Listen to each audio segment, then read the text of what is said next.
Welcome. This is now officially the longest running D&D show I've ever had tonight with the 25th episode. So I felt like it would be important to communicate to you all some base concepts that are relevant to my interests. It should be noted that in every D&D show I've ever had, I've been like, oh man, there's like this big backstory world secret, and when I reveal it, everyone's gonna be like, Arthur, that was brilliant and amazing. I can't believe what an excellent writer you are. This is such a fun world to be in. And let me tell you something, it's literally never happened. It's never happened for me. Every time I do it, people are like, well, I actually care less about that than I do about all the ongoing shit. I want to hear more about the giant scorpion and the dog on the raft than I give a shit about the zodiac symbols. And I'm like, this is what time means. yeah, exactly. What about Glimo? Cart nuts. Exactly. I want to tell you, it's so bad. I fucking had. When does my aunt become a big ant? Like, not just one, but two whole fucking seasons of a show that took place in the dying dream of a psychic from the XCOM universe who was dying during the XCOM base invasion scenario. All right, that was Winter's Edge 1 and 2. People don't even know about that shit. I mentioned it briefly, and they've forgotten about it. Incredibly loud reset notification. Yeah. All that took place in a dying psychic's mind. Everything that happened was a psychic battle between two titanic forces of the Eldar and... yeah. So let me tell you something. I am fucking worried about tonight, because tonight is the reveal of everything that's been happening so far. Oh shit. Tonight... Wait, it wasn't the fucking necromantic stuff? It wasn't the undead... Can we go shopping for 3 hours first? No. Where are you going to go shopping? You're literally inside the Cave of Wonders. Well, the Cave of Wonders, we have to take all of our tapestries back to that dude in the sand. Yeah, this is not Skyrim, and this is not the Cave of Walmart. You have some problems. I thought it was the Cave of Oneaters. No. Will Brian, don't touch that apple. Opened. Hey! Oh, yeah. Who here's You're in the seen Cave that of Wonders, man. I saw that. I saw the new Aladdin movie. Is it any good? It's fucking awesome. Are you lying? Are you lying? I am not lying. Let me ask you a question then. Is Will Smith on the soundtrack, and does he ever rap? Yes. All right. Okay. What I heard the You're movie smiling though, Dave, and sometimes you lie when you smile. No. I heard the movie was good, but then at the very end, like before the credits roll, all you hear is like DJ Khaled, and then a DJ Khaled Will Smith song happens. Yeah. That happens. What? And me and my wife have a small meme with each other, which is just like, basically another one. Every time that shows up, we just like high five each other and chest bump and shit. But okay, so here's a little backstory. When I was in high school, I did a musical of Aladdin, and all of those songs have been etched into stone in my mind, and they trigger the shit out of me every single time that I hear them.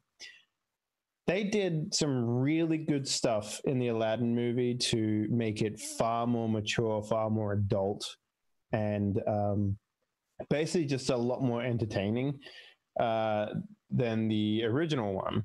And they did a fantastic job with all of the songs. Like the special effects at the beginning, like the trailer they showed where they showed Will Smith as a genie like appearing. So that was probably the most cringeworthy CGI in the entire movie, because everything else was fucking awesome. Just like straight up, just like if you like the Aladdin CG animated movie, you're gonna love this one. Like, it was fucking fantastic.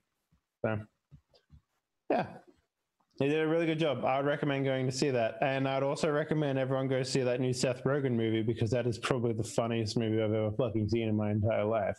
So what's the new Seth Rogen movie? He plays a writer on a presidential campaign. Legitimately the funniest fucking movie I've seen in a very long time. So, like, Not just like funny, like you know, like Wedding Crashers funny, but like funny, like really like what was that movie where he played a cop and they were like they were trying to get three kids. Super bad, yeah, it's like super bad, but like far more funnier than that. Oh wow, that's one of my favorite comedy movies. Oh yeah, it's like that style of comedy. It's So, real good. Like lasting funny, not fart joke funny. Yeah, Well, like people look at me weird when I always say, do you know how many foods are like dicks? All the good ones. all the good ones. Yeah. Name one. Name one. Hot dogs. If you have a dick-shaped hot Sausage. dog, friend, you got some problems. Oh, he means like phallic, but yeah, Okay. bananas. Yes, Banana. phallic does mean dick-shaped. Yes, Dave. Popsicles. Popsicles. And yeah, it's like it's that sort of level as well. I want to go. I saw the new John Wick movie as well. I want to go see the new Ted Bundy movie. I think that'll be an interesting watch because I heard that the some of the women that were affected by that or knew Ted Bundy is just like, oh, it's such a good representation of Ted Bundy, and I'm like, whoa. Was that the Zac Efron one? Yeah. Yeah. Yeah, it's pretty good. Is it? Yeah. Okay. That's I think interesting. we watched it on Netflix or Amazon or something. No, it's in the cinema right now. Yeah. It's streaming too. I don't know. What? Yeah, we were watching it on. What, My Friend Ted or whatever? Is it the one? Yeah, something like that. We were streaming it. I can't remember what we were using to stream it, but yeah, it was like Netflix or Amazon or something. There've been a couple of movies like that. That No, it's like I think it's called Extremely Wicked, Shockingly Evil and Vile. Is that what it's Yeah. called? Mm-hmm. And you say it's on Netflix? Yep. Yeah. In the U.S., I don't know about Poland. Whoa, is You that guys- fucking serious? You guys probably just got Miami There's- Vice, right? there's- one new show. there's another movie coming out. Another, I don't know, is it a Dahmer movie? Whatever. There's another serial killer movie coming out soon. Where like I think it might be like a week or two after it hits the theaters. It's coming out on like Netflix and all the other stuff too. They're doing that with a lot of movies now, just because they've just realized that. You know, I mean, money's money. Like, you know, really care. Which I mean, yeah, fair enough. It's fine. You don't have to wait. You know what, 3+ months in order to watch it on whatever your service is. That's weird. I don't think it shows up on the Polish Netflix. That's annoying. I'll check Canadian Netflix. Hold on. What's it called? Just look for Extremely Wicked. Huh. It's there's There it is. there's conversations. Oh my god, we have conversations with a killer for Ted Bundy, but that's about it. Yeah, we got Extremely Wicked, Shockingly Evil and Vile on Canadian Netflix. Wow, that's fucking okay. VPN that shit. Yeah, I might have to. So, well, I mean, here's the thing: I don't pay for movies because I have like a subscription card thing, and I can see as many movies as I want. That's fair. Oh, like at the theater? Yeah, so we'll probably just still see it in the cinema. To be honest with you, Okay. better experience. So. You know, let's start introductions. Okay. Spootnik. Yes. Yeah. Hello. Yeah. What's going on? Not much. Okay. I've been playing a Pokemon clone on my phone. Okay. It's called Whoa. Nexomon. It was 99 cents, so I bought it, and it's actually pretty good. Okay.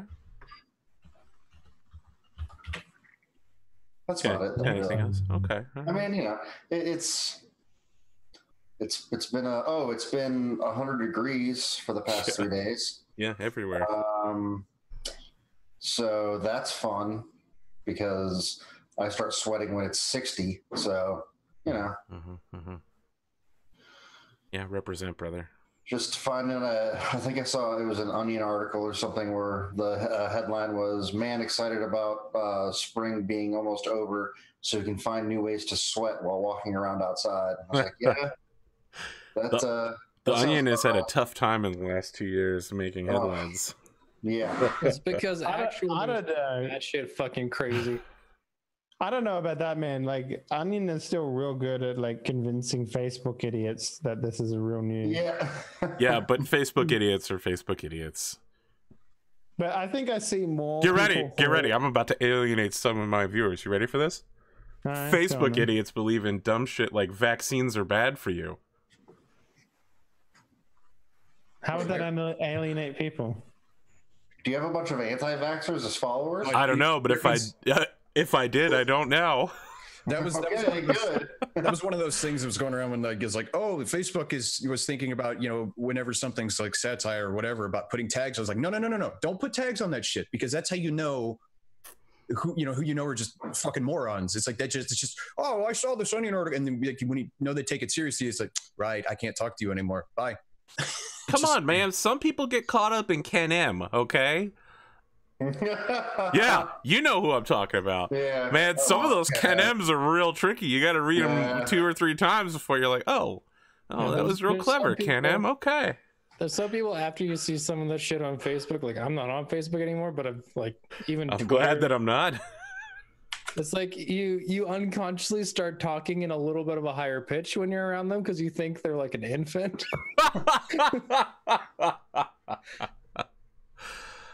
Oh, you got anything else going on, Spootnik? No, just trying not to melt. That's about it. Yeah, I don't even want to talk about how much sweat is on this shirt, man. I wore it to the gym today, and it feels like a fucking mistake. Feels like a mistake. It's never a mistake. No, speaking of mistakes, let's talk to... You know, I decided to just not fill a name in there because it felt like it would be really insulting. Let's just go to Drumurboy. Sure, I guess. Look, I'm a It's a mistake. real mistake. Yo, I spaced it out, okay? Oh, okay. You can send some of that heat up here, though, Spooty, because, man, Canada, we need it. I'm Yeah, Drumurboy. it also hasn't rained here in... It hasn't rained here in weeks. So It hasn't rained up here very much either, which It's sucks for the real. farmers because It's only rained like Well, twice today. It's pretty they good. just put all their fucking seed in the ground and now there's no rain. Wow. But I'm Drumurboy. I make music and put it on the internet. The thing that I'm working on got a release trailer. That's weird to say, but it got like semi-announced this morning. It's called Virtua. It's a Sega inspired sound pack, Sega Mega Drive and Genesis inspired sounds for your stream. It'll be out very soon. The Probably Nerd or Die? now it's Nerd or Die. So you're saying that if I go to nerdordie.com, I can watch the trailer for the Drumurboy Sega-inspired soundtrack that's called what? Sorry, I actually already forgot. Virtua. Virtua. That sounds It's like it should be a on- it's Virtua on- Boy-inspired track, but okay. I didn't write the name. It's Did on Virtual Boy even have sounds? Yeah, Virtual Boy had fucking full soundtracks that you could play. You had Oh, Mario okay. Tennis, you had Waterworld, the game. I thought it was just red and black. Yeah, but it still had music, man. it had like the worst Mario Brothers game ever. I remember that. Lost Worlds? No, it was literally just like throwing shells at Koopas, and you could switch sides. Like it was stupid. It was awful. It was awful. dang. You can look up gameplay footage of it. But the reason it's called Virtua is because the Sega Virtua processor was a thing on one of the add-ons of the Mega Drive, either the CD or the X32, which got released a day before the next Saturn or Sega system. Okay. That's kind of funny. Yeah. I've been sick for the last week, so I didn't play any BioShock. I'm really stoked for a new game coming out next month called 1980X. 1980X? Yeah, 198X. It's it seems like a mini game kind of type of game, but it's got like a story attached to it. So it's like a Streets of Rage fighting game, and then you're playing like a Galaga type of game, or what is it, R-Type Zero or whatever, like the flying sideways shmups. Galaxy. Oh, yeah, there's like a million of those, like Yeah. side-scrolling. Yeah, I know. And then there's like an old school RPG version of it, but Just- then you're also playing as a person in this kind of like fantasy 80s. Yeah, this world. looks pretty cool. Does it just go like one into the other to the like to the next, or is it like separate? I think it's like story, and then you go to an arcade, play a game that reflects whatever the story was, and then you're back in the world for a bit. Then you're back playing a game. It's like that's what I think it's like, but I've not really looked at anything farther than the trailer. It just looks dope, and it's coming out next month. So Yeah, well, this looks pretty awesome. I'm really wondering about the sound because I think there's a synthwave guy named is it Mega Drive does Yeah. released an album by that same name. yeah, I yep. think. Yeah. Might be interesting. That's about it. We've been watching a lot of Black Mirror, trying to get caught up for season 5 coming out soon. I still Is it really like any story to Black Mirror, or is it just like random just- episodes? It's just like short films, basically. I don't think They're all themed around a specific thing. They're all like kind of technological and kind of I think the worst thing Black Mirror did was the first episode you watch is about the Parliament. And stuff. fucking a pig. Yeah. My girlfriend won't watch it with me, and I'm like, "You're just because of that episode." She's like, "It's Yeah. why do I want to waste my time on this?" And I was like, Yeah, no, exactly. It was like it's like imagine if the first episode of Futurama was the one where Fry lost his dog. Oh yeah, You know what I mean? Like no one would watch the fucking show. So yeah. But I'm on season 4 now. Season 5 is going to be coming out in a few months, sometime this summer, along with the same like line or same batch of shows as like Stranger Things season 3 and some other stuff. oh my god, I haven't even like Stranger Things season 2 was so Well, I don't want to say underwhelming.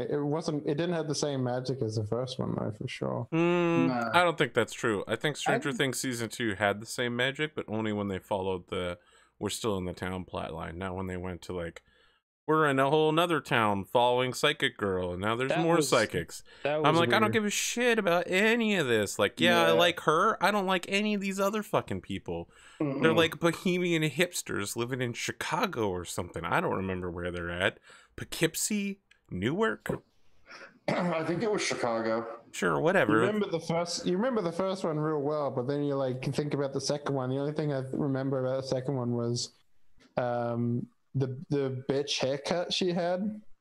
It Yeah, was man. all slicked back and stuff. The reason the first one is so memorable is because it's literally all about D&D. Mm-hmm. Everything was like, you find a demigorgon, and then there's a real demigorgon. They're like, now we're gonna go on a fucking adventure crawl in an abandoned hospital, and they're like, oh shit, this is like a real adventure, except people are really dying and getting pulled into swimming pools and shit. I did not see that like you did, I guess. But yeah, that's cool. The whole Coming from season a was guy an who got the allegory weird- for a D&D game. Yeah, it was. Yeah. Really? I didn't. There were know. 2 adventuring parties, the adults and the kids. They all had basic character Have classes. you seen Stranger Things there, Dave? I mean, They even were allude to it during the playing D&D. Ghostbusters thing, where they're like, "Oh, you think just because I'm black, I have to be the black guy from?" He's like, "No, I'm this class. I'm this guy. I'm switching my class now." That was from season 2, though, the Ghostbusters thing. Oh, was it? Right, but Yeah. you get the idea. They are constantly making references to D&D throughout the show. It's fine, Nah, I Dave. didn't- It's fine. There's I a didn't level get of that. subtlety in the film crafting there, and of course, the second yeah, season just And by wasn't. subtle, you mean them literally outright saying we're playing D&D right now At the beginning and the end of the first season, yeah. So I mean, I didn't miss the fact that they were playing D&D. I did. That's just like people say, like, "Oh yeah, the Matrix is like the Bible." I'm just like, The Matrix is, in some ways, the Matrix is straightforward. In other ways, it's a complicated film plot leading to, I don't know, a dude getting spiked by some robot arms. The I Matrix guess. is a All I lot care more. about is that the Matrix ended up with me getting John Wick. So I mean, really, is Yeah, what yeah. it means is irrelevant. Yeah. I laughed that John Wick is basically the Matrix now. I've never seen any John Wick, so you know, I have no idea what Whoa. you guys are talking about. Okay. Yeah. I've got to catch up on John Wick now that I have Netflix. I mean, I assume in John Wick, in the first John Wick, Keanu Reeves' dog dies, and so he murders a bunch of people in revenge. And then each additional movie, he gets a new dog that also is killed, and he just keeps killing over and over again until the nightmare Stop ends. getting dogs. Well, it's like, without even like spoiling, like first one's like, you know, dog dies, revenge. Second one's like, oh, I heard you're back, so person from past comes back, and that's a whole thing. The third one has goes a bit more into the background of stuff. But here's what I think is actually happening with the John Wick movie. Every movie we get, right? The first one happened over a couple of days. Second one happened, or like a couple of weeks. Second one happened over a couple of days. Third one happens over a couple of hours.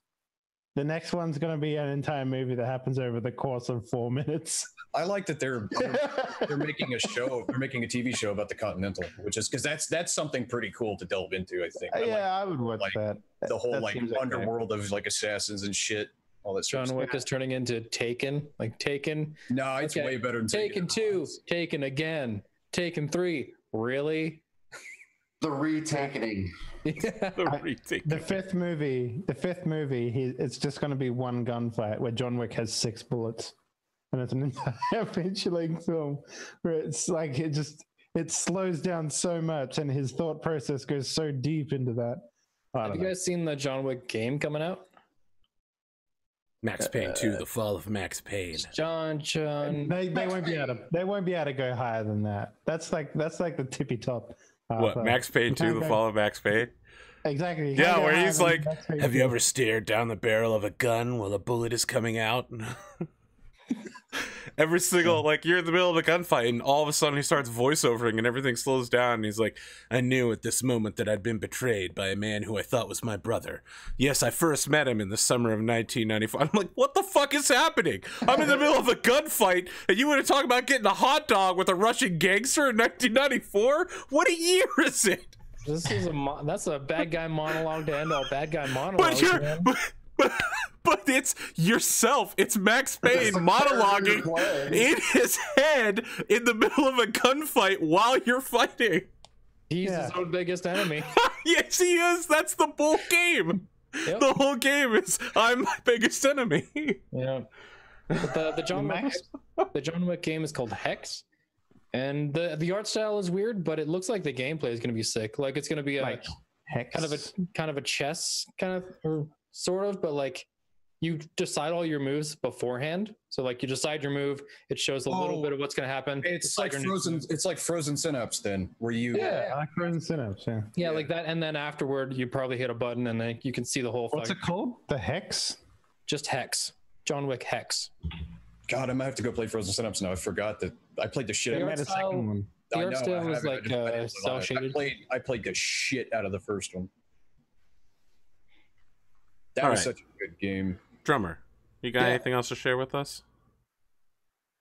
No, that's just all the stuff I'm looking forward to, basically. All right. I just want to reiterate, Nerd or Die, Virtua. Virtua. Okay. You heard it here, folks. Yeah. You know, speaking of something you can hear of here, Atomikspoon. That's me. Yeah, it is you. I'm just tired and out of it, and just been painting minis. Yeah, probably been some fucking heresy minis. Fuck yeah, dude. Yeah, you son of a bitch. Time to get purged, you heretic. Yeah, good luck with that. This is a Mike Bithell game? Okay. I've been working on my Leviathan Dreadnought, which is not in the room currently. I've got a Rhino conversion that is almost finished. Another Dreadnought that's almost finished. Trying to see what I've got over there. Trying to get back into paint. I got some new brushes and stuff. I'm waiting for these new GW's releasing some new contour paints for like should make speed painting a lot easier. Coming out supposed to be in June, so we'll see. Been doing some more work on my desk, which you can't see over there, but whatever. And then cleaning out the garage. Holy shit! Because we finally moved. We got a bunch of stuff unpacked. We're like, we can move all this stuff up to the attic or get rid of it all. So we've been going through a bunch of that stuff because like fuck, putting this stuff into storage. You know, it's like. So yeah, that's pretty much all I've been doing, doing the WoW thing, been streaming that, been making some headway with some progress, that kind of thing, and then just playing my tabletop games, man. So we still on for the thing this weekend? Yeah, it looks like everybody checked in, so you know, it's good stuff. I've been talking to James So Yeah, I bet. Yeah. Me and James are gonna be like, hee, they don't know about all this cool Warhammer stuff that we know about. Oh, we already been nerding out, man. Let's trick them. We'll be like, oh, this totally isn't heresy, guys. And then be like, guess what, guys? You've been doing heresy. We're all chaos now, bitch. Woo! No, we've been trying to figure out some stuff because the way Wrath and Glory does some stuff is kind of weird. With like the progression stuff, we're trying to figure out some of that stuff because I want to play, the scout or whatever, and then go up from. It's just like, but then. Well, yeah, when you get enough build points and we advance, you'll have to rank out, right? And then you go. When up, I declare that we move to the next tier, you can be like, I become a fucking tactical marine. Well, it's just like because Primaris don't have scout marines. So you can they don't need training because they're so super special. It's all hypnotherapy, but it's still the fact that you can then go from tactical marine to then you just get the extra implants and go to Primaris versus it's just the way they do it is weird because it's supposed to just give you a bunch of options. Wait, can you retroactively become a Primaris? Yeah, they can do that, but they're not as big. You still get the organs, but because there's the one organ that makes, because you have to do that all when they're like adolescent in order for the size. Because a Primaris is still like, say, about another half a foot to a foot taller than a normal tactical marine. Yeah. They don't become that big, but there's already been some marines like Marnius Calgar is chapter master of the Smurfs, and then I think Dante has also had it done retroactively. So you get the organs, the implants, you just don't get the size, but you still get the benefits of whatever. And it's incredibly painful, and like I think a bunch of people have died. Would think having 3 additional organs shoved into your body would be incredibly painful. Well, they essentially, like literally, they described for Calgar that they had to. I think they said that they had to cut him open from throat to groin in order to, because it's like it's more than just cutting open your like they have to do a bunch of stuff because it changes whatever anyway. But yeah, and apparently it makes you unable to fall to the fucking heresy. They're like, yep, Primaris are immune to becoming chaos, and I'm like, okay, well, I don't think it's a thing because they just said that for Grey Knights, and they're like that would kind of just break everything. So yeah, they did say that for Grey Knights. They're like, the Grey Knights have stood for 10,000 years without ever falling to heresy, and I'm like, okay, well, that makes Grey Knights literally the greatest in the entire world. Then yeah, they ended up going more livers in, that'll filter that chaos out. I think they ended up going back on that, but yeah, we'll see. We'll see how it goes. In your mind, in the Warhammer 40k universe, levers are like a kidney for chaos. Just gotta filter out all that heresy, huh? The more levers you pull, the less heresy you have? No, livers. Oh, livers. All right. Got anything else going on, Atomic? Not really. Just trying to finish up this army because my local store is going to start doing, the guys, like I bought it out from the guy who owned it. He's setting a bunch of 40k tables, so I'm just trying to get all that done because he's going to start doing stuff with that soon, so. Yeah, my local store has 2 40k tables now, and there are guys that go in like every day. They have a Discord, and they're just like, oh man, I just got out of class. Anyone want to fight me, bros? I got a fucking, Daemon Prince army ready to go. And I'm like, shit, these guys really like Warhammer. That guy played 4 times this week. But then I realized I play RPGs 5 times a week, so what do I know? It is what it is. It just feels like a big hassle to drive to a store and set up, 2,000 point army and terrain, and that's just part of the whole thing. Just walk in a single 2,000 point unit. Yeah, good luck with that. Gonna in control this shit. Just show up with a fucking Titan. Be like, come find me, bro. Yeah, I mean, he doesn't take just a Titan though. So. You could though. You could. You would also just. You could just be like, all right, 1 super heavy auxiliary Lord of War. That's all I need. With no support units. Yeah. Exactly. All you have to do is just roll real good on your saves, and you're fine. Yeah. You know what they say? As long as you can hit 6s, there's no problem.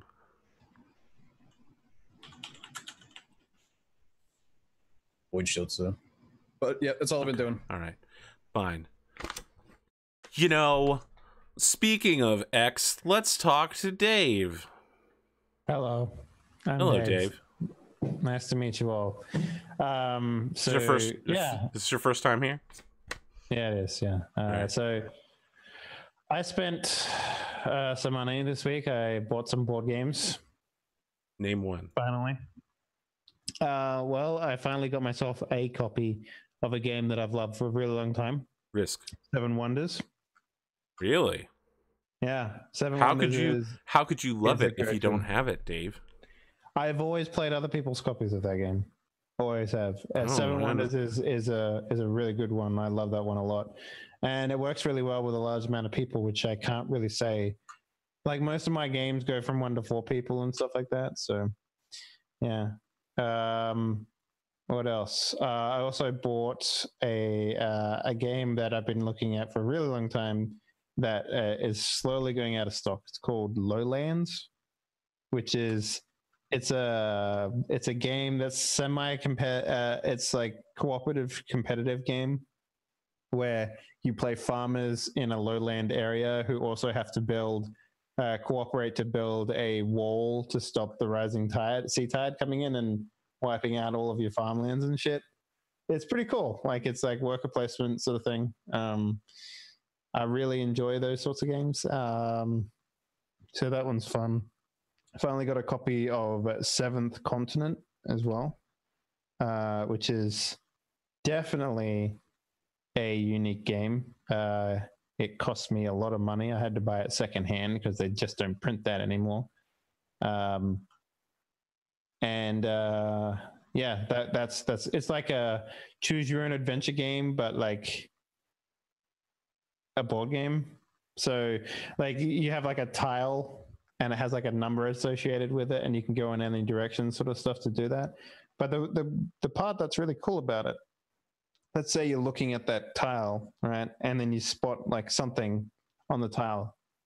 If you look at the tile hard enough and you actually find like a number or a pair of footprints or something like that, and you have a card in your inventory that lets you do things with like a bush or whatever, and you find it on the tile, like you get different things. Like, it's actually like whereas the books are all imagination and stuff like that, these ones are all like visually looking at tiles and stuff like that. It's really cool. There's like, I don't know, 2,000 tiles.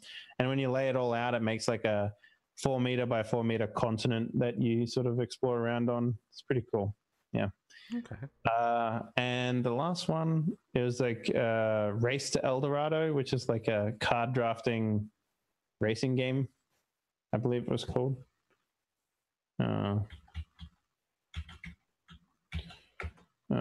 Board game. I forget the actual name. Oh, the Quest for El Dorado, it's called. Yeah, not the Race for El Dorado. Yeah, and that's what I bought. I got you, Dave. I got you. You ready for this? Yeah, sure. Here is a board game you need to absolutely play. It's called Nightmare. Oh, do you mean the VHS Year one? is 1991, Dave. I played the shit out of Let that me when introduce the game, Dave. I'm really happy to introduce this game. All right, you do your thing. You can ruin the story for me. Stop. Yeah, exactly. You know. You and me, we know. Nightmare is a board game released in 1991 that had an accompanying VHS tape with a guy called the Gatekeeper on it. And every time you played, you had to start, and he would be like Emperor Palpatine. He'd show up in like a fucking cloud of storms and be like, "Welcome, everyone. If you want to become the ultimate harbinger of fear, you must travel to the center of the board."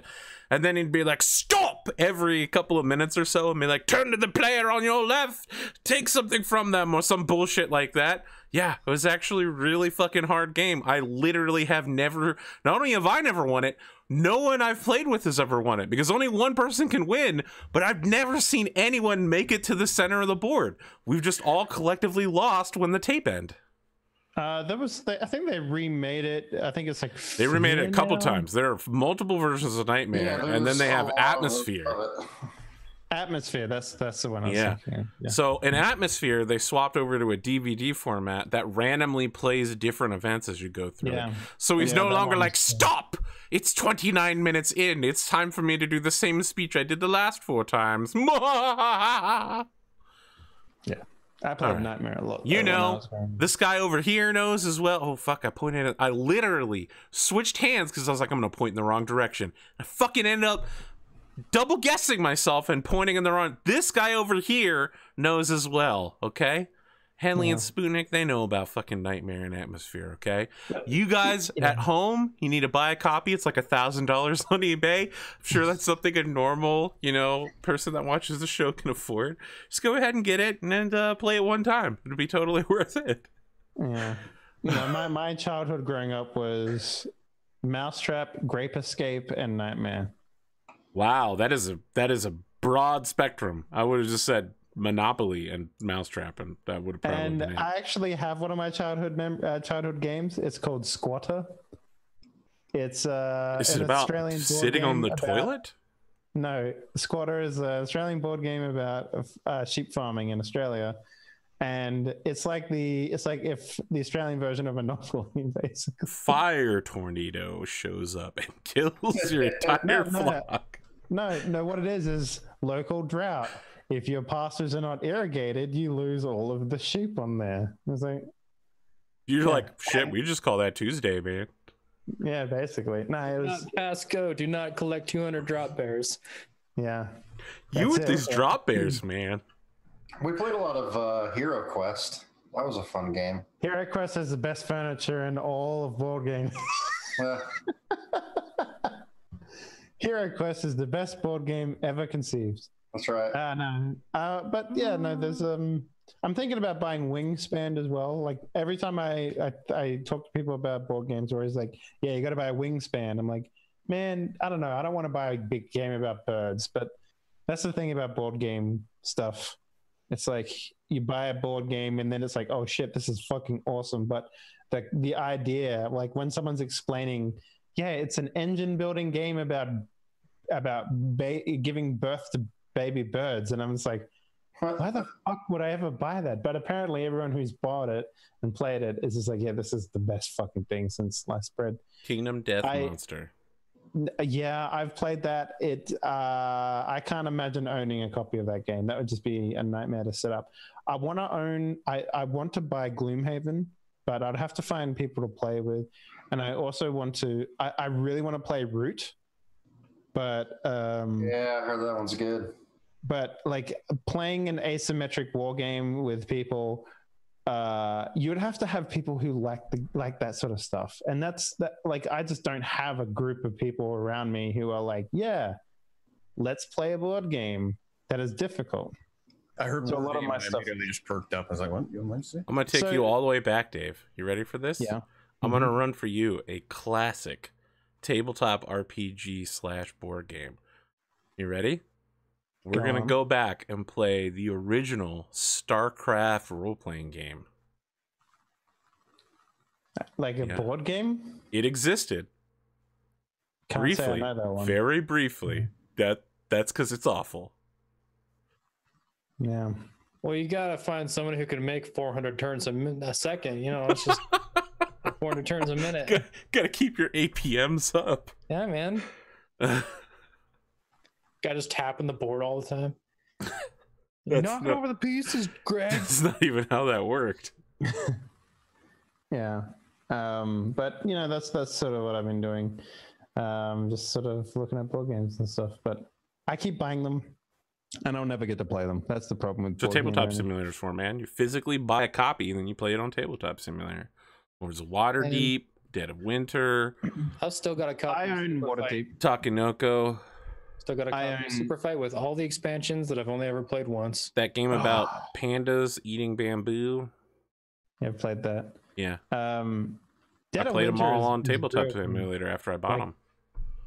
Yeah, Dead of Winter is real good. Yeah, But it is I real good. remember a time when I bought Dead of Winter, everyone was like, dude, can you bring over a copy of Dead of Winter? Because I can't buy that shit. No one owned a copy. I was the only person in like my group of friends over at San Francisco that owned a copy.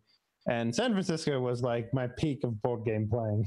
Like there were so many people in San Francisco that were down to dice, you know. So, Was Dead of Winter, was that the one you played on Board Games and Bearded Bros where you got like people kept trying to like fuck you over because they thought you were the traitor or whatever, and it was That like, does sound like exactly how you were that game getting- works. You were getting incredibly visibly annoyed because they were just like spent the whole time trying to fuck you over, and it's just you were not oh yeah. time. Yeah, no, but that's how it goes sometimes. Those but- blokes were like into that shit. So You get the whatever. Felicia Day promo card. That's how you automatically lose. I have the first edition made from Kickstarter with a bunch of other stuff.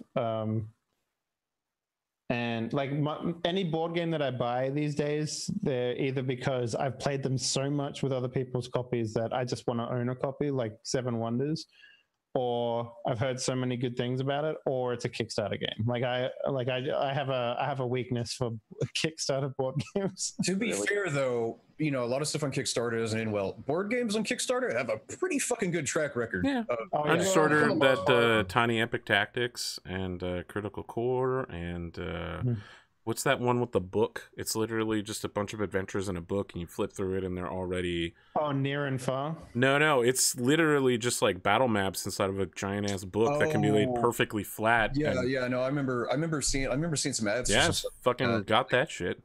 Yeah, that sounds like, oh wow, that's weird because Near and Far does the exact same thing. Well, there's been a bunch of them. It's just generic. It's like, hey, this is a fantasy.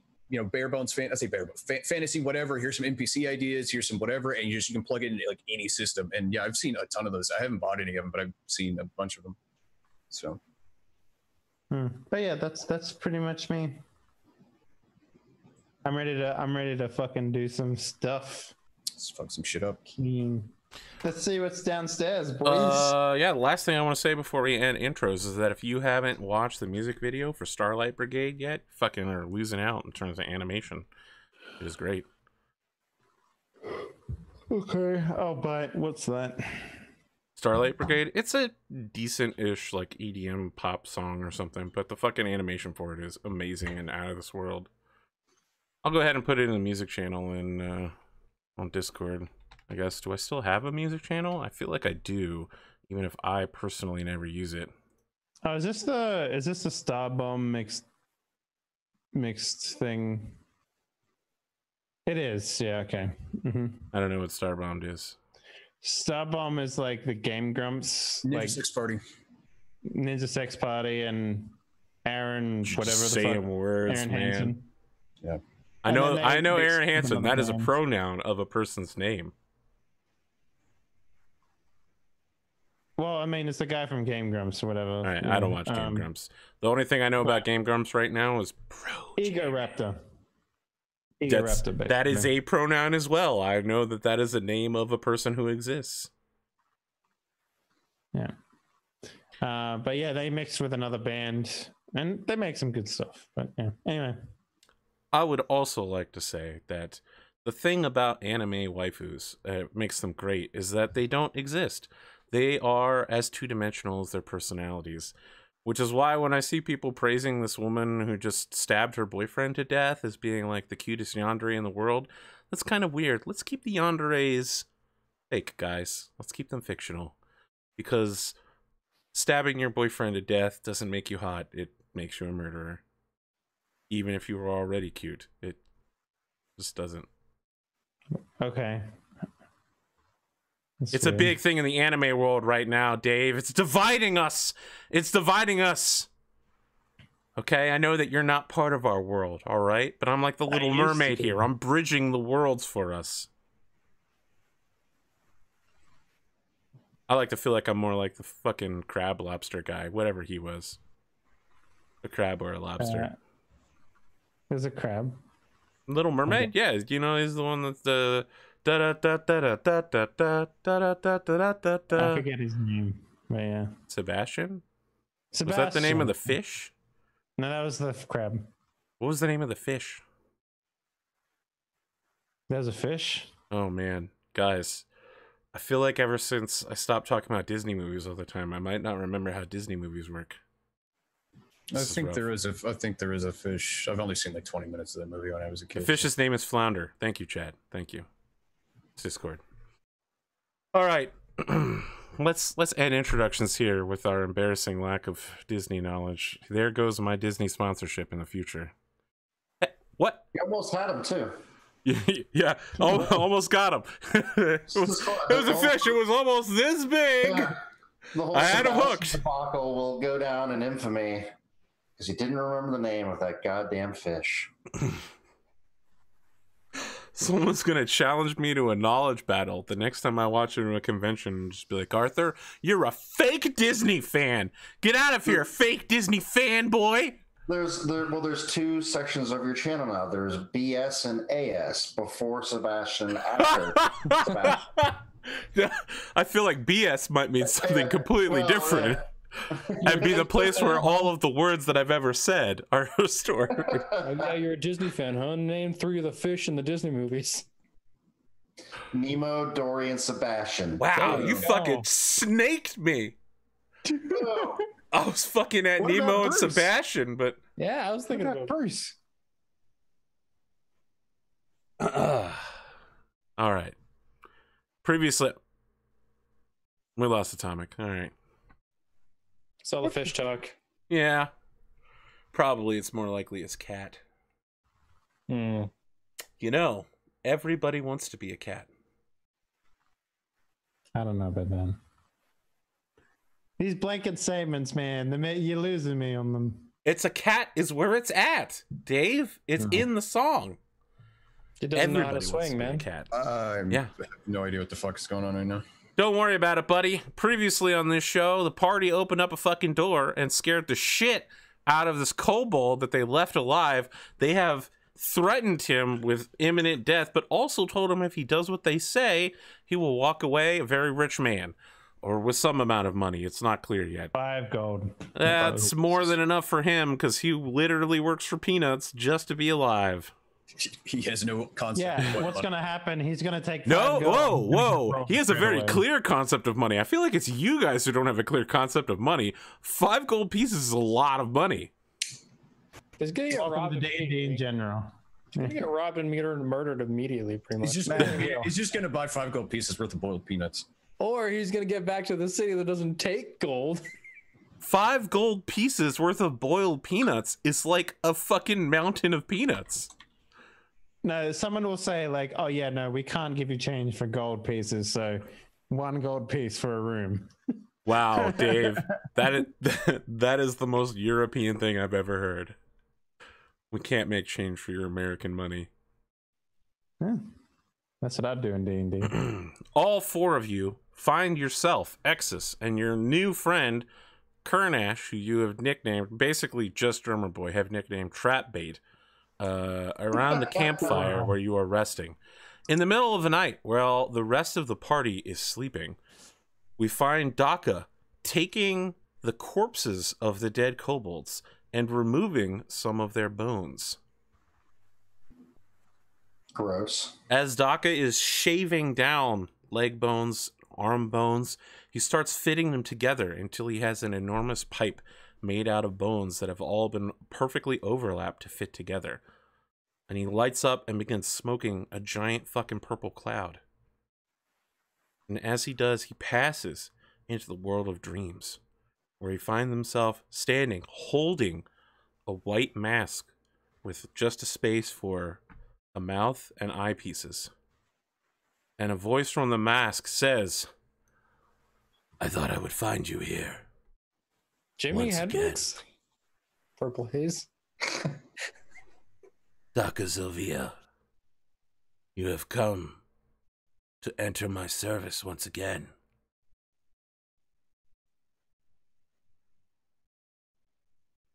Yep. I am willing to bestow my gifts to you. In return, what will you do for me? Well, I assume you don't want to return to this realm, but having an emissary here who is effectively immortal might be something you're interested in. You would speak for me among the mortal realm. You were prominent back when I was alive, however many years ago that was. You could be again. You were never alive. Excuse me? Don't worry about it. It's a joke. We Fae are known for such jests. About to say knowledge bomb. Holy shit. A lot of communication is in body language, and you are currently a white Fae. Go among the people and remind them that we exist, that the Fae move among them on moonless nights, that if they do not respect our ways, we will take from them their sheep, we will take from them their women, we will take from them their children. Know that the blood of the lamb will keep us away, and the touch of cold iron. Spread word of our great deeds and fear. As you have said. Then the pact has begun.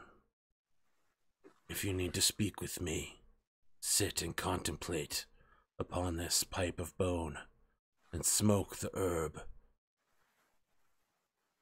The wacky tobacco. I will. Oh, one quick question. Yes.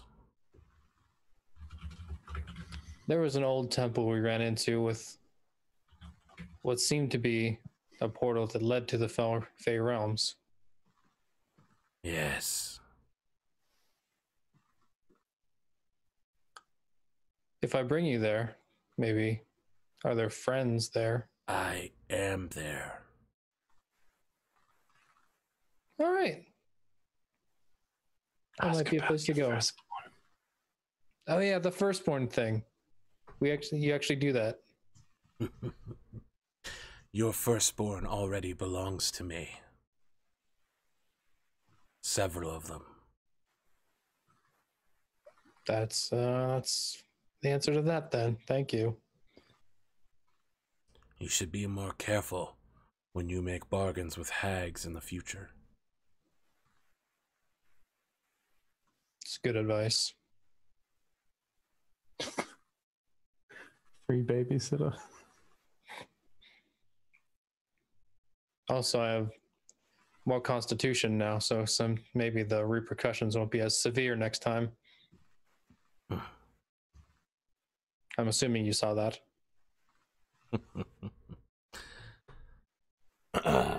I do not look in on the mortal realm often, but its effects are felt everywhere. Your effects are felt everywhere. Well, then yours will as well. More directly than before, perhaps. Perhaps. I've heard such words before. From me or from others? Sleep well, decider of fate. And then, like, a weird purple smoke begins coming out of the mask. And as you struggle not to inhale it, you find yourself awake, sitting in front of the fire. All of the smoke coming from your pipe has died down. It has been some time, you're not sure how much, since you began inhaling.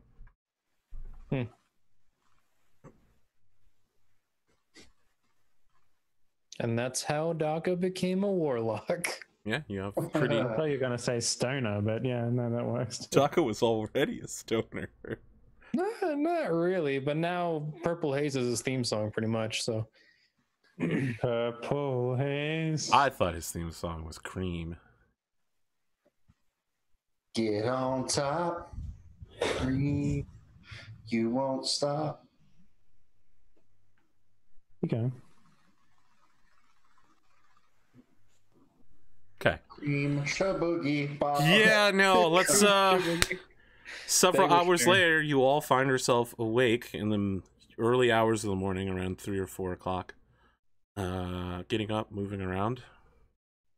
Mm-hmm. Yeah, so what did everyone do for their level ups real quick? Just a quick reminder. We got a warlock. I'll take a 5th level ranger. What does that give you? I have 2 attacks now because martial class. So, and then I also have more spell slots, and then a spell from my Gloomstalker specialization. Damn. To take a man, that must have been a hard choice, Drumurboy, to take a level 1 thing over double attack. Yeah. But whatever. Oh, and I'm also up to 63 hit points. So. You should change your little avatar thingy then. Icon thingy. What about you, Brian? What'd you take? I just picked up Uncanny Dodge. Nice. So basically, every time I get hit, I'll just Uncanny Dodge and have that damage. And I took 4th level fighter, I believe. You just taking a feat, or should you go for the ASI? I took the feat. I took Sentinel, which means that's so good. Yeah, it basically means I get an extra attack when people move around me now, which is really, it happens a lot. But now Arthur's not going to do it a lot, so I'll never get to use it. Just wait, he'll forget. Jesus.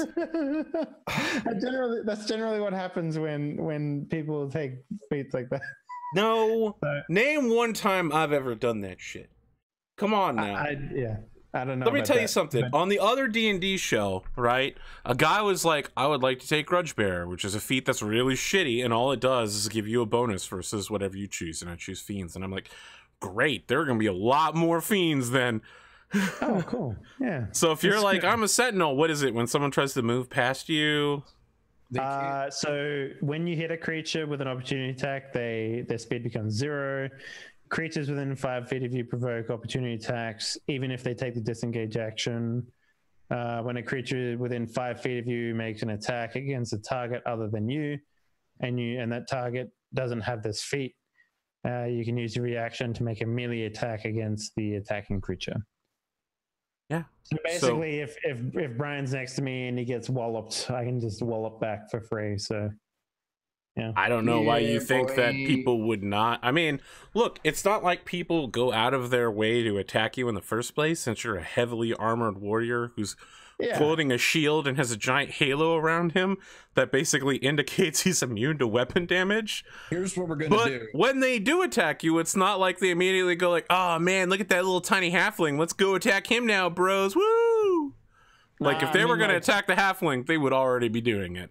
Well, when I mean by that is, I mean creatures just avoiding going within my attack radius now. Like some creatures have already done that for you. Well, here's what's gonna happen. Because you're giant and scary and you carry a flaming sword. I'm just gonna start hugging Dave because if they don't go for Dave, they shoot at me. It's like, fuck that. I'm gonna use Dave as cover. I'm just gonna hug Dave. That way he's always, because they don't go for him, they go for me. It's bullshit. You have the health, and then I get a free attack. That's how that works. It's good. Get a double-ended papoose, one for like one side for Gygax, the other side for I don't know. I think I weigh too much. I weigh like 160, like naked. So Kelly's a big guy. Time to yeet the dwarf. I want to tell you, Chad is like, Arthur's great. He's got so many good things going on. I want to tell you about this one episode of Winter's Edge 2 where I was like, all right, I've been playing the whole season. It's like episode 20. I can't wait to introduce this super and what's the opposite of misogynist? Misandrist elven city where all the women are in charge. They treat the men like shit. I literally couldn't do it for more than 5 minutes. I was like, this city is disgusting. I literally can't run this, guys. I'm sorry. We're going to have to do something else for the night. I fucking can't handle it. Why? What was so bad about it? I don't know. I just like had trouble describing it. I was like, this is such a bizarre world for me. It's so beyond my ability to grasp. All right, fair enough. Okay, I'm ready to go. Yeah, you're all awake. Doc's appearance has changed slightly, though. There's now like purple tendrils wrapping on his horns, like at the base. When did you construct this giant? How big is this fucking thing, by the way? It's pretty big. I mean, it's made out of several. Is it like this? Is it like a didgeridoo or like? Yeah, it's like a didgeridoo. Jesus. It's made out of dead kobolds, man. I don't know if it's that big. It's probably like whittled down to like the size of like a decent sized reading pipe. So like. Okay, sure. You know that pipe, picture of Finley smoking a pipe? That's the size of your pipe, but like a normal human size. But it's scaled, yeah. Yeah, it's scaled. And it's made out of carved kobold bones, which are hollow because kobolds are part dragon and dragons are like birds. So now I'm envisioning like Finley sucking on this normal sized pipe that's big for a human. He'd just be like, ah, like a man it'd be like a man eating a giant Subway sandwich, you know, like try to eat one of those party subs all by himself. Yeah, exactly. Yeah. That's what that looks like. Yeah. But I got like purple coloring coming out of my skull onto my horns now. Interesting. Yeah, it's super obvious that you're a fucking witch, or like technically a warlock. He's like a fucking Warframe character now. Yep. So, your good friend Kernash is taking some of the lizard eggs from the steaming room and, like, putting them on a large flat rock he seems to have acquired from somewhere and is sizzling them, basically making a very slow fried egg. If you want, I can just make you an egg. I mean, I could take an egg. No, I'm making for you all eggs, many eggs. I mean, I like pull out a pot and we have a fire and I was like, We actually have a way to cook that. So, oh, sorry, this big rock is in the fire. oh, He's using it as a like a hot plate. I thought he was heating it up outside, running it down and cracking an egg on. no, we probably No. Like some fucking weirdo. Hey, if the man's gonna make me a free fried egg, I'm gonna take a free fried egg. I'm just saying. Well, yeah. So yeah, he just keeps coming in with handfuls of eggs and just cracking them until there's like, you know, like 30 eggs on this thing. Should we ask him where are you getting all these eggs from? Just out of curiosity. He points back to the room where all of the, I mean, you guys left all the eggs in the egg room intact. There were thousands of lizard people eggs in there. Oh, that's Remember right. the giant lizard you fought? Yeah. In the steaming egg room. I mean, I'm not really gonna question it. I mean, I've probably eaten worse, so I'm like, Yeah, I'll make an omelet. Like I'll probably blow his fucking brains out with this like supreme cooking skill he's never seen before. Oh, Where I really? whisk eggs together and put in some meat and stuff like that, and like hold it up. And then I give him the omelet, and I'm just like, Yeah, this is a more efficient He's way like, of eating. oh, yeah, no, I mean, I know how to do that. I want to remind you all that he has to use Agrim as the translator for all of this. I know how to do all of that. I just didn't know if I could use the dead wyvern. And of I course, like to imagine at this point, Agrim's just laying on his back. He's not doing anything around camp. He's just laying on his back, just waiting for the one guy to say something so he can fucking he's just doing hand, like, you know, like he would if he was talking. He was just hand, but he's just like, just eyes just translating back and forth. He's just been doing this for like hours. He's just so sick of this shit. we'll break him down. At some point, he'll just become a universal translator. Would you God. download a car? Come on. Could you imagine a fucking dwarven, like a dwarven C-3PO? I am. What would his designation even be? I don't know. D4RF? I am D4RF, Dwarven Protocol Droid. I could see the dwarves making some fucking clockwork construct, like, translator thing. You know they would. Sure, but it would end up being Scottish, right? Every single thing that said would be insulting. I mean, it should be insulting anyway, but yeah, I mean, if he's gonna if he guys are making breakfast, I'm all about it. I'm just gonna enjoy the.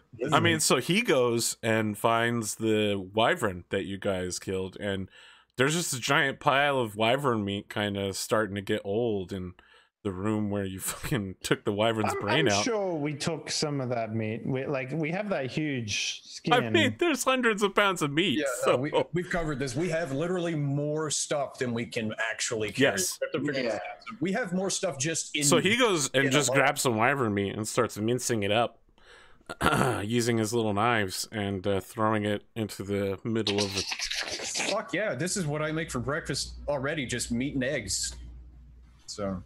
Now you're roughly the size of a barge. Nothing? Nobody? No, I just felt like bringing that Disney back. All right, Gaston. Yeah, I mean, I didn't describe 5 dozen eggs because that's 60, but, you know.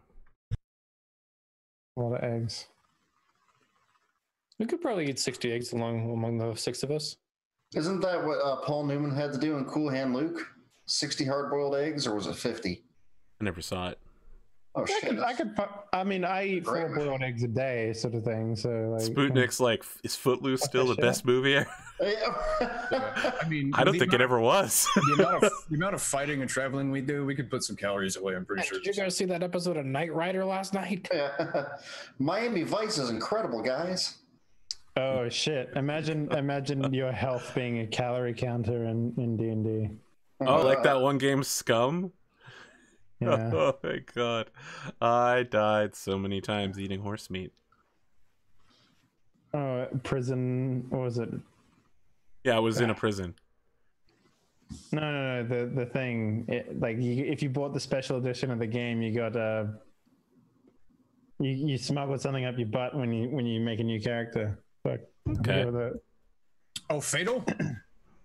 No, it was Scum. No. Just skip. Don't Google are we Fatal, talking about kids. Fatal now? No, Oh, we sorry, are it's not. called So, what are you guys doing after you have breakfast? Prison Pocket. We're leaving. We're going down the flight of stairs. Who is going down the flight of stairs? Finley raises his hand. Guys, remember, whenever we went down, I became excommunicado with my god, so... No, I just lost communication with them. Oh, that's gonna be interesting. I wonder if I lose contact with my Well, patron. depends. Is your pay? Do you have a room in your head, or is it You went You robotic fucking for me. roboted out, man. Robot. I thought that was just maybe me, but No, it was definitely 100% him. should be good now. You back again? Yeah, testing? Yep. Yay. I don't know what it is. It depends, because sometimes patrons and stuff, they not full on possess you, but they're with you. They're not just, talking to you from, so it's it might depend on that whole situation. Maybe. Do you carry it with you, or does it just contact you? Right? That's what I'm trying to say. He doesn't know. He literally has been a warlock for 10 minutes. I'm asking mechanically. You have no idea. You've never encountered it before. I'm interested to find out. Yep. Well, I mean, everybody got their shit together. I mean, what So else are we you leaving Kernash and Gygax and... No, Kanash is going to walk in front of us. Remember? Yeah, it's trap bait. Okay, all right. Remember, his job was to survive and spring traps for us. His name isn't only aesthetic; it's functional. Trap bait. Yeah. And if he does, he gets 5 gold. So it's a pretty good deal. All right. So you're leaving Exus and Gygax behind? Yeah. I think I'll leave Gygax behind. Yeah. Because there's no real reason to take him. I mean, he has no combat purpose at the moment, so You can use them to open traps or anything like that. that's what the kobold's for. Mm-hmm. All right. So the kobold goes through the door and says, "It's a staircase. I can see. It's like there's a podium at the bottom with a button on it." Okay, I'm going down the staircase now. He's got a stick that he's picked up and is just tapping each step before he goes down, and then he taps the ceiling, both walls. It's very slow advancing, painfully slow. I'm gonna tell him and just in Draconic, see you're a smart one. Yes, so smart. That's why I ended up in your employ. My mother always said that I should have become a shaman, but no, I didn't listen to her. Tap, tap, tap, tap. Could have just gotten married with that girl back in the village, but no, I just had to join the resistance. Just wanted to get rid of our evil overlords that stole our heritage. Tap, tap, tap, tap. Okay, I'm taking another step down now. So smart. 200 IQ plays here. Pog, pog, pog, poggers. What was that? What is he saying? He's talking an awful lot. Oh, he's just regretting his life choices, finding himself in this situation. Should have listened to his mother, married a sweet girl back home, that sort of thing. He's just a little nervous, that's all. Huh. Okay. He's fine. Don't worry about it. I'll keep him going. So as you cross the threshold, you lose your clerical powers. You lose your connection. Your holy symbol has no channel ability. Mm-hmm. The rest of you, nothing changes in particular. Don't rely on me for too much magical stuff going forward, guys. So Kernash looks at this giant button that he's gotten down to. So it's like a 10 by 10 foot room at the bottom. With literally, and it's completely dark down here, by the way, so you can't see anything. Henley. He's got his lantern. Oh, sorry. Do you have it lit? Yeah. He probably should. I wouldn't be able to see if I didn't. I Then almost thought there is a stone pedestal. It seems to be made of a slick black stone that almost seems like it's wet. And there's just a giant red button on the top of it. Kernash is like on a 3-point, right? He's got like one hand up and is like almost pressing it and like looking around, and he's like, I don't see anything. What about that button? Okay, I'm just gonna pull my hand away. I'm gonna walk away. Okay. You don't want to push it? No, not particularly. Why not? Well, I mean, I don't see any secret doors here, but that's not a thing that I know how to do. Well, I mean, if it was a secret door, you wouldn't see it anyway until you maybe pushed a button.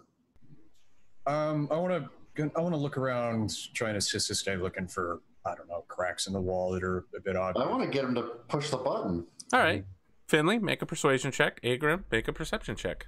Oh, sorry. Let me ask, how closely are you looking? Are you just glancing around, or are you like putting your hands on the walls? Is this investigation instead, where you're taking your time getting it done?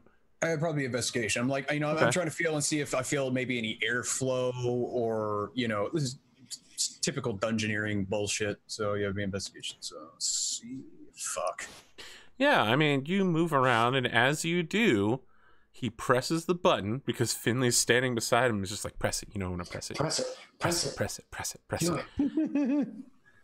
And he starts sweating, and he looks over at Daka, and then he looks at Finley, who's like right next. And Finley and this kobold are at the same height, so Finley's just like nodding at him, looking kind of crazy. He presses it, and You're doing that fucking nod from what is it? Jack Nicholson nod. Oh, yeah. call that the Sid Alpha nod. He presses the button and two things happen.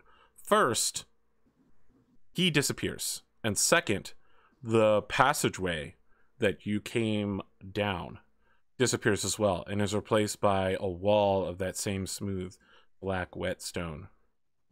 And you feel like you're moving even if you can't see anything. You feel almost as if you're falling slightly. Okay.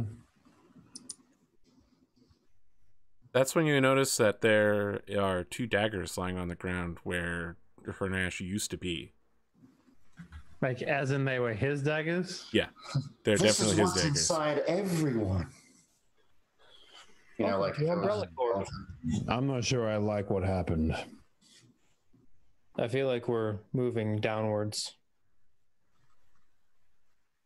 Are we free falling? Is that what's happening right now? It certainly could feel like that. Would you like to make an intelligence check real quick?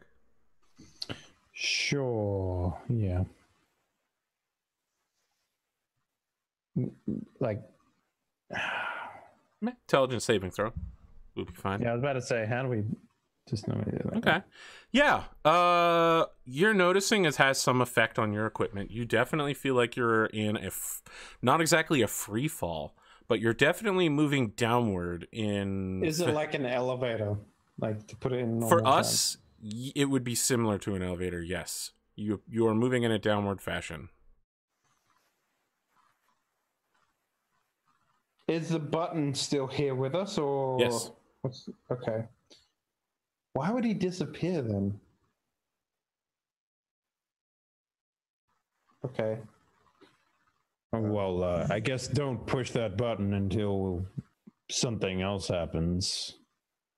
what if this is just our lives now? What's the rest of what? Just until we all push the button. What's the rest of the room? I guess we're in. Like, It looks like that same smooth black stone that looks slightly wet. but we're all locked in. Yeah. Or it's like just a square. What I'm concerned about is if we hit the button, he gets sucked through, say another thing. If his daggers are still here, like, Our weapons aren't coming with us. yeah, exactly. It's my concern. Yeah. And the other thing is, I mean, for example, if we go through, we might be able to have like magical weapons come with us if they're bound to us, maybe. But I mean, but that's what, you, and that's it. yeah, I think so. was there anything else on his person, on Trap8's person, that we noticed? Like, was he carrying like a? He didn't even have clothing. Oh shit, that's true. He might be completely naked. He went in the other full one. Terminator. Shh, shh, shh, shh, shh, shh, shh. He's just running through a field. His tiny feet slapping against him. After what appears to be a minute, you come to a stop, or it feels like you stop, and the area that was opposite where you came down disappears and opens into a passageway, and there is a skeletal snake that's about 8 feet long that's sitting there and says, "Welcome." In common. "The master has been waiting for you for some time." Hello to you too, I guess. Hello. Well, what is your name, creature? I am called Grandfather. Grandfather Snake. I was about to make a Nurgle joke, but I didn't. Who's your this master you're talking about here? My grandson. Is he another snake? He is greater than a snake. His name is Siruk. Well, we're stuck in this room, so I mean, might as well, if he's inviting us in, what No, else? please. You are our superiors. We are honored to have you here, great warriors. Please join us. And then the head. Can I make a religion check real quick? Oh yeah, for sure, 100%. Make it with advantage. I've got proficiency with it. The two of you are leaning together and just being like, "Oh shit!" Having a what the fuck quick is this?" whisper, quick powwow. Yeah. What is that's int base? Okay, yeah, I can do that. 11. Can you? It is a form of undead. It seems to have been created from.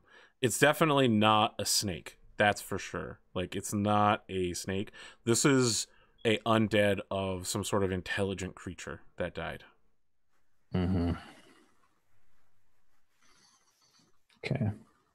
Well, if we're the guests, I don't think they'll attack us. So, Tuck will walk forward. I mean, it also is saying that we're its superiors and we're honor or whatever. So, I mean, I'm all for walking. I mean, what other choice do we have, right? We're stuck. I can hear you, you know. So its head turns around, and then its whole body shifts as each vertebrae turns in the other direction as well. And then 3 blue balls of fire appear around it in order to light the way for Finley as it begins slithering ominously deeper and deeper. I follow Grandpa. Yeah, I think we should go. Wait up, Grandpa. It's Grandfather. Or grandfather. After 40 or 50 feet. I'll pick up the daggers, by the way, from Ganesh. After 40 or 50 feet, you come to a room that's spherical in nature. The creature simply slides down to the bottom of it, where there's some grass and a burbling pool, and apparently there's insects and fish, and there are 3 other of these skeletal creatures, and one that is still alive. It has flesh, it appears to be living, and is preparing a fire pit for all of you. But from the ceiling hang these long strings, 60, 70 feet long, just covered in bones. Dozens of them. The creature turns to you and says, "Welcome, welcome. I've been waiting for you for thousands of years. I'm so glad you finally come." Is it kind of like that? You know, have you seen the picture of that church or cathedral, whatever, that's literally just made out of what is it, hundreds of thousands of bones or whatever, Nope. like chandeliers of bones and shit. Nope. But that sounds accurate. Fucking disgusting. Why? You know, we're not exactly difficult to find. Why have you been waiting so long? You're not difficult to find. The problem is finding you, not in space, in time. So you know about our curse then? Lost to time. Your curse. I wouldn't say it's a curse. And as this thing slithers towards you, you can see it's about 40 feet long. Its belly is like an average snake's yellow overlapping scales, but the back is all black and red arrowheads. Its tongue is like 10 feet long, and its eyes are glittering obsidian. And I'm just so glad to see you after all this time. I thought you were a myth. Perhaps you shouldn't get too close. I mean, we're not entirely sure. Flares its hood and goes, oh, too close. Of course, I would hate to upset you. You could destroy me instantly.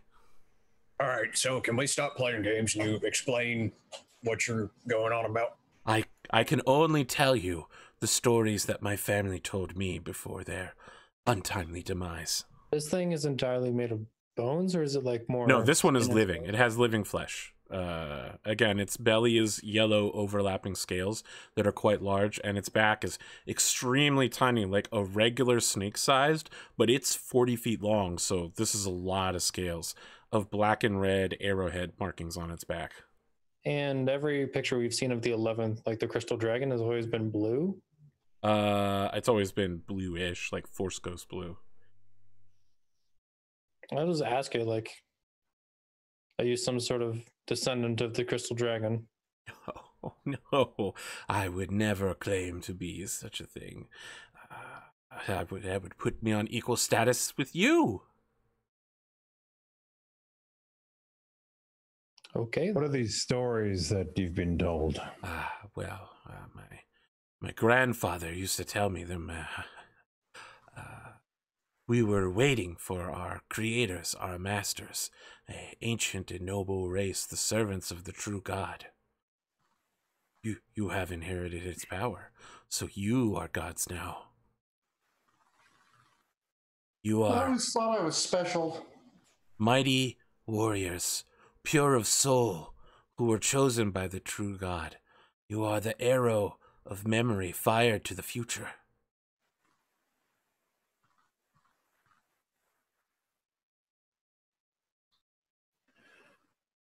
Can I make? What do you mean, true God? Sorry, Yarmini, why don't you go first? I just want to see if I know what god he's talking about. Yeah, you can make a religion check. You're gonna need a 20. I'm just gonna ask him about that god. Yeah. I'm like, which god are you talking about? Okay. And the answer, I'll make a religion check to see what I know about him. Yeah. Okay. I have to tell you, your religion check will turn up nothing about him. All knowledge of him has been completely suppressed. And he starts out by saying, yes, that's right. The other gods killed him and devoured him. And I'm sorry. Let's begin at the beginning, shall we? In the beginning, there were many gods. There were as many gods as there are now. Yes, that's true. There were as many gods as there are now. But one god had power over all the rest. He was as a god to the other gods, for he had control over time. He could choose which events played out and which didn't. Things like the roll of a dice meant nothing to him. Probability, statistics, choices, they meant nothing. As long as an event could happen, he could make it happen, because he was the true god. Other gods that wanted to challenge him found themselves unable to do so. Events would conspire against them. Anything that he wished to happen would happen. And should he be unsatisfied with any of the results he had, he would simply roll back time to a previous period. The other gods raged at their impotence towards him, but they could do nothing. For whenever they tried to move against him, he would simply roll back the time again. In his great power, he created a race, immortal, timeless, glorious. Its people inhabited the material plane around us, this thing that we call reality, the world. All of it belonged to your people. The true God grew old. Eternity meant nothing to him. He had lived all existence an infinite number of times. Do you know infinity? Everything? Is this a concept your people have? Picture. Yes. Imagine leaving infinite eternities. And yet, the true God grew restless. His power was so unlimited that he was bored to death. He knew that a time would come when he would die. He would allow himself to die in order to give his people, all people who might ever live, a choice, free will, the ability to choose, the ability of a die to be rolled and not know the outcome. And so he commissioned 4 pure souls, 4 of his greatest warriors, pure of heart, who would wait on the world. And the time of his death came. The gods fell upon the true God and chopped up his body, and from it crafted a new god, the Taker, the god of death. And thus, for the first time ever, death was known in this world. The true God passed on, but his holy warriors of time remained. That is you. Only you could enter this place. Only you could press the button. All others that came were destroyed instantly when they pressed the button. Uh-huh. So our little kobold buddy is gone. Okay. So, you are pure, holy warriors of the first original race of the material plane. But you must make the choice, the one the true God set you here to do, the one that causes you to reverse over and over again until the choice is made. Do you condemn the gods for their destruction of your father, or do you allow them their rule over all the material plane? Have they done a good job? Have they served the gods proudly, or are they corrupt? It is for you to decide. I sort of like look around a little flabbergasted and I was like, Answer me this then. Why is it that when I came in here, I lost clarity? You have divine powers granted by a god. I do. This and many other places, several other places, are guarded, shielded by the last remnant of the power of the one true God. I can tell you where you might find another, and from it you might absorb some of his power, perhaps the last of it. We may need that power to defeat Black. You have He chosen. knows Black. His coming was spoken of among my people, but I have not seen the surface world in almost 40,000 years. I cannot leave. Well, Black is here, waging war on the gods, as Yes, as was foretold. was The foretold. time of your choosing. Do you side with the one who would destroy the gods, or do you protect their legacy, having trusted in their honor, their leadership?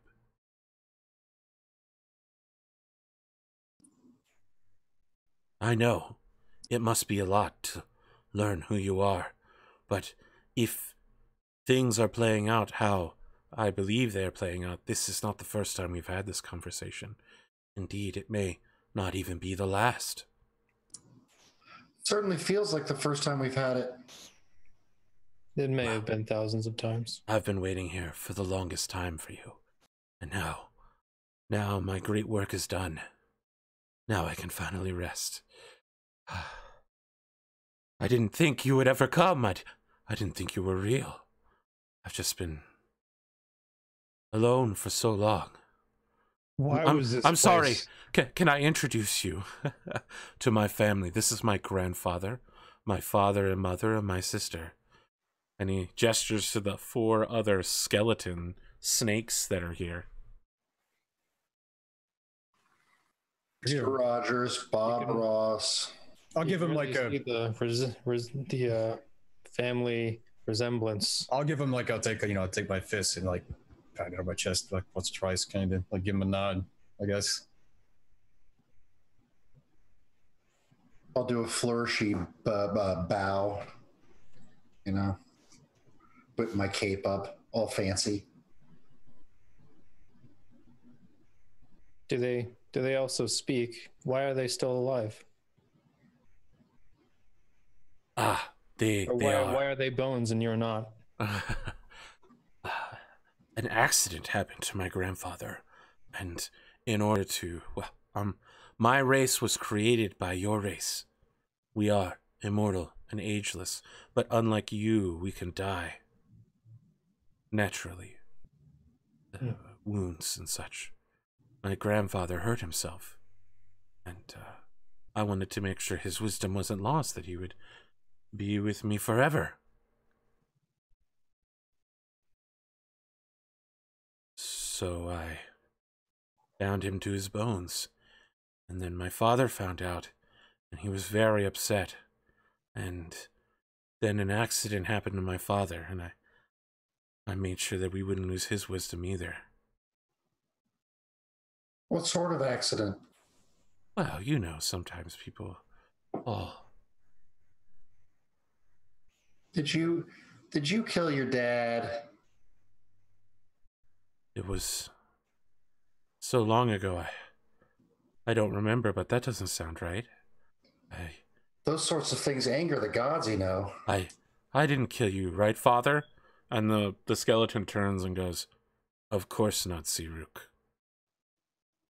And all 4 of the skeletons nod at the same time. Just checking.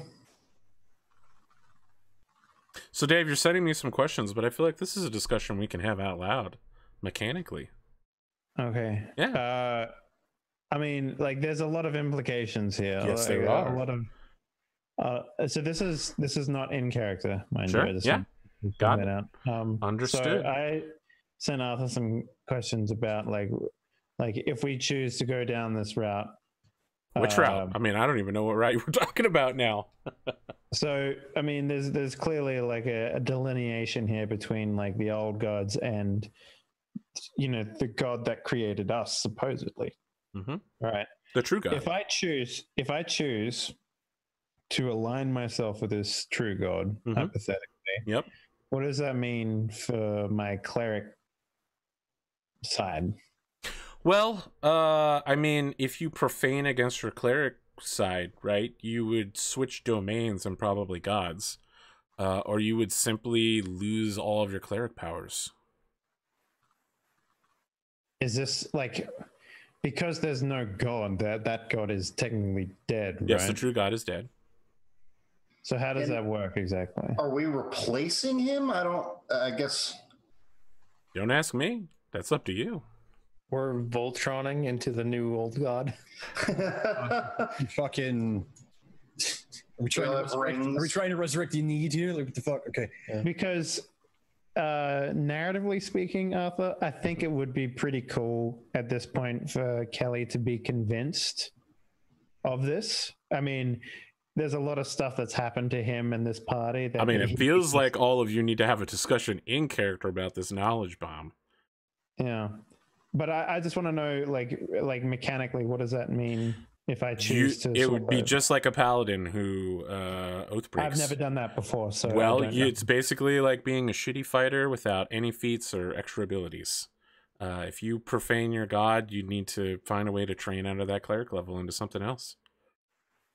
Or pick another god to worship. Although in this case, you profane all the gods if you go against them. So Yeah, because I guess all of them are responsible in some way for fucking well, over. they did mention they created a new god out of the corpse of the old god. So technically, that god would not be responsible for that. Well, yeah, but I mean, we do have to figure out if what that god created from the remnants does it have any memory of being fucked over, or is it? Well, like, he mentioned a name, right? The Taker, which is the god of evil and undeath. You might remember is on a crusade to destroy the entire world right now. Oh, that via guy. Rorik. Yeah. Yeah, but I don't necessarily maybe I want to align with the true god, but not necessarily align with the Taker, if that makes sense. Like, maybe I don't agree with what he has to say there. You know, I'll ask the snake guy a question. Yeah, sure. I gotta admit, I'm a little torn here. As far as I can remember, I've spent my entire life in service of the god of war. And I've only recently, within the last few months, come to understand her in a way that I would say that is, different from most clerics. This true god you speak of, is there any way that I can see some of their work outside of what he's passed on to us? And I apologize, but you are his work, his greatest works.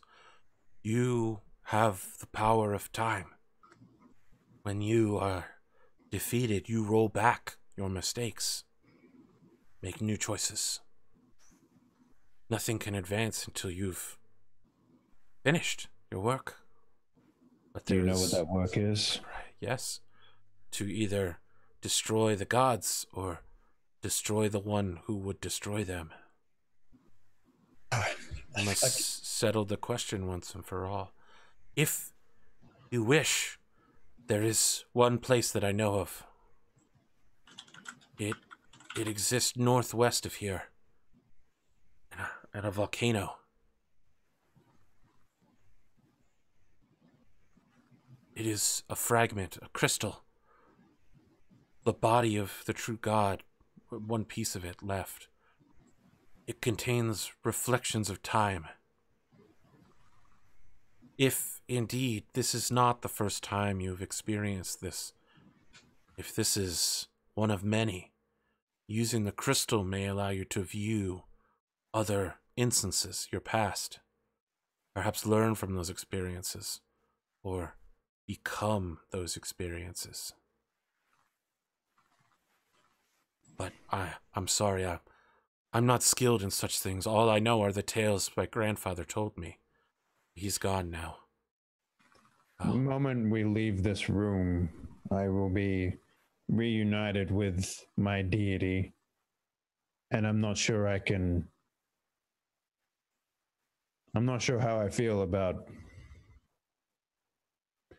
I turn to Daka, and I understand. Do you need some time? Should I go hang from the ceiling? Do you require privacy?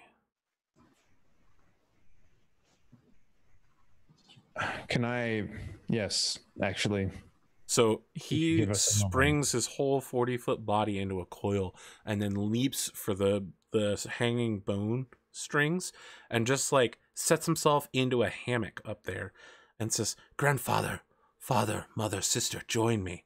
And they all just mechanically turn at the same time and all move to the wall and leap out and grab and then pull themselves up. And it's super weird because they don't have any cartilage or anything. So all of their skeletal parts are not connected, but they're all scrunching up like a caterpillar. Yeah, like a slinky or a caterpillar climbing, but with nothing connecting them. This is the weirdest Rayman game I've ever seen. It's so bizarre. But you are left in relative privacy. I mean, there is a giant snake that's 40 feet long hanging 60 feet above you. But other than that, you're in a small swampy area at the bottom of a stone dome. So I turn to everyone in the group and I'm just like, I'm not going to lie. I'm conflicted. On one hand, a god will run her will through me on a daily basis, and another removes me from death entirely. I'm not entirely sure which way I should be leaning here. I mean, does this mean that we're just cursed to be immortal? Well, Either that or I'm starting to see that maybe it's not so much a curse that it is a period of growth for us. Well, just to me, it just seems like we're extensions or hands of this deity's will, and we're just going to keep repeating the same shit over and over again until we succeed in whichever direction its will or whatever wants us to go down. I mean, this snake guy thing is talking about this shard, something about reflections of what other timelines or something. I mean, that sounds like we have some insight. If we got a hold of that crystal, we could effectively weave time into the whatever tapestry suits us. Whichever one's most successful gets us to, I don't know, go down whatever road where we're not dying and just kicking ass and taking names, I guess. We will become as whatever this old god was, greater than all the others. But not alone, I assume. I would assume we have to be together to be this. Well, I mean, we're bound by fate or will or whatever. It just seems it's out of our hands at this point. So, I mean, It almost like we don't even have a choice. yeah, it's what I'm thinking. You know, it's more like it's an illusion of free will, it seems. If time's just going to keep repeating itself till we go down whatever, you know, pathway is successful in whatever we're trying, you know, this thing is trying to get us to do, then we just do what we think is right. And if we succeed, then obviously it's the right path. And if we die, well, we'll try it again. If the story the large serpent told us is correct, it doesn't sound like the true god had much choice either. But then what do we do? I mean, just what do we do? Try and stop its adversaries, I guess. We either kill Black or kill the gods. Do we know where Black is? Should I'm we assuming be he'll notified? find us, to be honest.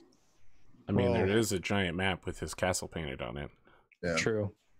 This is the part where I'm a little conflicted because I don't necessarily agree with Black, but now that I think about it, I'm not sure I agree with the gods altogether as well.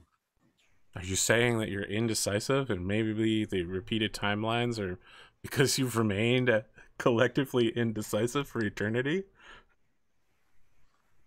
If we are truly, That's weird how that worked out. if the four of us truly are extensions of this one true god, then we can do whatever we like, and then we exist or we create our replacements and choose to die. Would all of you, how would you feel if I took on the mantle of this true god? Well, I think we all are taking that mantle. I think we've been that mantle for some time. We just had. I don't mean in a I think sense. he means in a more committed sense. I mean in a more clerical sense. Okay, yeah, because I'm not mean- gonna like worship you. No, I don't. No. What? No. I mean spreading the faith, I guess, whatever that might be, whatever we collectively decide that faith to be. I mean, it sounds like it's going to be one hell of a shit show either way. So, I mean, we've been through enough things here, fellas. I mean, we're kind of all blood brothers by this point anyway, and we're kind of bound by fate or curse or whatever the hell have it. So, I support whatever decision you make, but it seems like we're kind of. I think we need more information. I think we go after that crystal and see what it shows us. Can we with that. Yeah. spend some time here before we make a decision? There's a lot I need to ask this creature.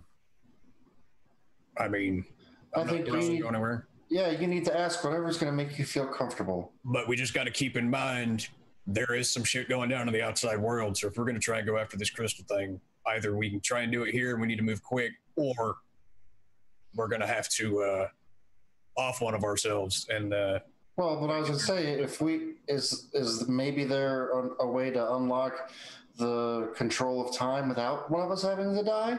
Do we have to hurry? I mean, that's a good question too. Can we always not just arrive at whatever time we want? I mean, These are the things I need to ask. Yeah. I'm all for asking. I mean, it seems that grandfather, whatever space. I mean, we're honored once here. I'm assuming we can stay for a bit. He said we were the only ones able to enter this place, so it seems like a pretty good safe space to set up a little bit of a camp. Though somebody should probably go tell what's his face that we're not all dead, if we can do that. Just tell the snake thing that we have an ally of ours and he's outside and we need to get a message to him or something. I don't know. I think you should ask the questions. I don't feel comfortable leaving until I know, but I'm sure that you can leave and talk to our friend Xerxes. Was it Xerxes? Xerxes is the name for the Persian who almost conquered Greece and united the empire. I don't know. They both started with X. No, X starts with an E. Okay. I don't know how many more answers this thing you'll get out of this thing. I mean, I'll give Kelly, a pat on, I guess, mid back or whatever. But you ask the questions you need to. I'm gonna wave at the snake dude. I forgot what was the big one's name. His name is Siruk. Siruk. Okay. So I'm gonna wave him down and be like, how do you spell that? Siruk. Yeah. So I guess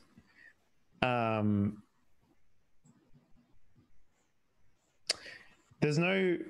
So this is kind of the thing that's sort of interesting here, because I looked through the domains and there's nothing in here about time or anything like that. I'm aware. That's our domain, apparently. Yeah. Is there something we can set up here to? Interesting. You want to become a cleric of the time domain? Yes. All right. Let me think about that. I mean, I'll have to create it. I never anticipated that that's a thing you want. interesting. Man, if I was a really good GM, I should have been like, yeah, the time domain, I already have that prepared, but I got to take a minute to think if I want to give it to you. But shit, that actually leaves me with a question that I will write to you later because it's out of character. Sure. I mean, like, because the moment I leave this room, I think I'm going to profane the gods. I'm going to take my silver dagger and urinate on it and then burn it.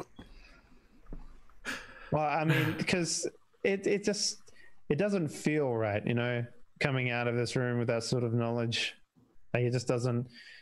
Because on one hand, it leaves us open to make our own choices, and like it seems like there's two real like ways we can go about this. We can align with the gods, or we can align against the gods, and I don't feel comfortable aligning with any of them right now. So I think take your time, make your choices. Someone was drawing trap bait before you guys got him killed, by the way. He tweeted it to all of us on saved 5 gold pieces. Oh yeah. Well, I mean, if it makes sense, trap bait is going to be one of the first. If we read the Gospel of the Time Lord, Saint trap bait. Saint trap bait. He's going to become the new patron saint of all the kobold. The first ever 5. We'll build our church. He was known as Kurnosh, but he took the name Trapbait when he ascended to the one true God's service. The first 5 gold piece with Trapbait's profile on it. Look at you guys. You're not just creating a religion out of him. You're making an empire. You're minting him. We're going to have to make a wiki for this shit now because we're going to go on and start a great crusade, boys. Deuce Vault all the way. Crusade versus Evil Crusade smashed together. Storyline. Let's go. Saint of sacrifice. Well, being sacrificed, more like. All right, look, we're at the halfway point of the episode. I feel like maybe we all need to get a drink, go to the bathroom, and think about what's happening now. Then we'll come back and you guys can keep talking about what the fuck is going on. Just remember, I warned you at the beginning of the episode, the meta-narrative's coming. We're getting some shit done, man. I guess. I mean, at least you guys haven't outrightly been like, oh, I never want to go back to the central island and take stuff there. Let's just keep sailing around and go to fucking Dinosaur Land. Wait, there's a Dinosaur Land? There was an Okeanos. Ooh. Why'd you tell him? Now he's going to be interested in it. There's a whole nother campaign. It's like 3 years old. There's no dinosaurs here. Although if you were a druid and you found a dinosaur skeleton, you could transform, you could wild shape into a dinosaur. All right. That's it. We'll be back in about 8 minutes for the second half. Stick around, figure out what the fuck's going on. And if my meta narrative sucks and you don't like it, well, I got nothing for you because it's the 25th episode and I just deployed it. So sorry I ruined your whole life. Be your own time god and fast forward through the YouTube video. Wow. Fucking amazing. What a great get fucked.